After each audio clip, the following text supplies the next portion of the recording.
ఏది చేయట్లేదు. మాకు దయచేసి సహాయం చేస్తారు అనుకుంటున్నాను. మాకు 6 మంది పిల్లలు.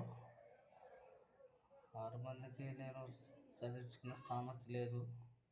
తండ్రి చనిపోయాడు. తండ్రి కూడా చనిపోయాడు. తల్లి ఒకటి ఉంది. మేము 5 మంది కుటుంబం. మా అన్నదమ్ములము. 2 అక్కలు, 3 అన్నదమ్ములం మేము. ఊళ్ళో కూడా